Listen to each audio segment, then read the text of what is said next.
Welcome back. Today we're doing a deep dive into a really unusual case, pulling from personal notes, an incident report, even competing summaries about physics student Kai Reynolds. Right, it's quite a mix of sources. Our mission really is to piece together what happened, not just where he ended up, but the physics, or maybe the weird physics of how he got there. Okay, so let's set the scene. It's late, 11:17 p.m., Elm Street. Kai's wiped out after a theoretical astrophysics seminar. Yeah, heavy stuff. Yeah. And the trigger event is almost comical. It's so ordinary. He trips? Just trips over a raised bit of sidewalk, that's it. Well, yes and no.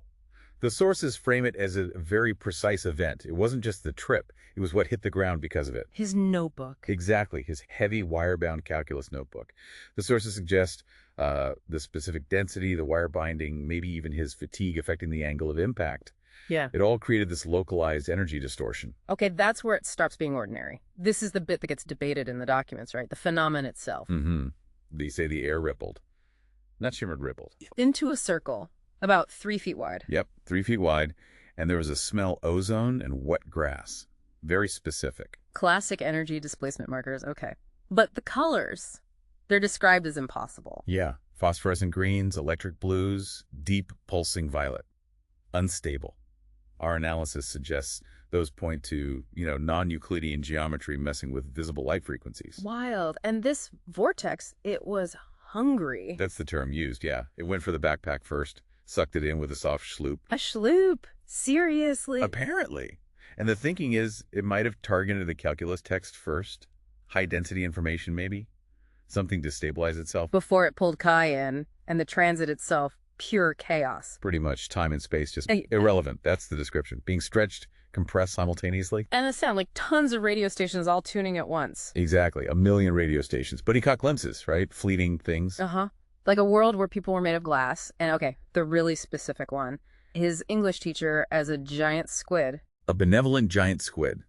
Wearing a tiny graduation cap, apparently. Right. Why is that detail even in there? Well, it could be a sort of anchor point. It suggests his mind was maybe surfacing briefly into realities governed by, associative logic, not just random teleportation. It hints at actual multidimensional travel. Okay, so not just A to B, but through everything else. Then, suddenly, it stops, he lands. And it's soft, spongy, warm, like a mattress, one source says. Definitely not Elm Street concrete. And the sky is the first big clue. It's not dark blue, it's periwinkle. Luminous, swirling periwinkle. Yeah, the sources consistently use that color for this place. Erthos, it's like visual shorthand for physics is different here. Erthos, okay. And visually overwhelming is the term used? What did he see? Massive land masses covered in moss, just floating way up high, like inverted forests, maybe root systems. Floating, held up by what? Unclear. Unknown atmospheric forces, maybe. Yeah. And the sky wasn't empty either. These huge, silent, whale-like creatures. Whales. Covered in glowing bioluminescent plates. Just cruising around up there. Yeah. Wow. Okay. Floating islands, glowing sky whales, periwinkle sky, and the air smells like... Cinnamon and rain. Sweetly, apparently. Quite a contrast to ozone and wet grass. Definitely. Yeah. But then things get even weirder. He meets someone. Or something. Ah, yes. The guide. A 6-foot-tall garden snail. Wearing a little leather satchel. And smoking a cigarette. Okay, I have to ask again. Doesn't a smoking snail kind of undercut the whole physics angle? It feels like narrative framing, maybe.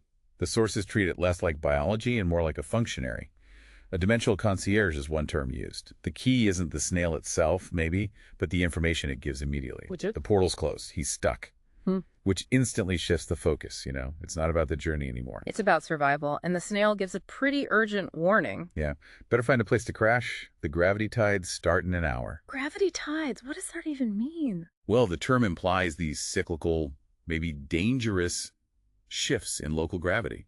Could be linked to those floating islands moving, or maybe the sky whales. Suddenly, understanding local geology, or maybe aerogeology, is critical. So basically, studying too hard leads to tripping, which leads to accidentally falling into another dimension where the gravity itself is trying to kill you periodically. That about sums it up, yeah. A random object, that calculus notebook, hitting the ground just right, was the key. Which leads to a pretty interesting thought, doesn't it? It does. Considering how specific that trigger was, the mass momentum material of the notebook, you have to wonder, what seemingly random everyday object in your life might just hold the key? What could accidentally unlock a door to somewhere? Completely different.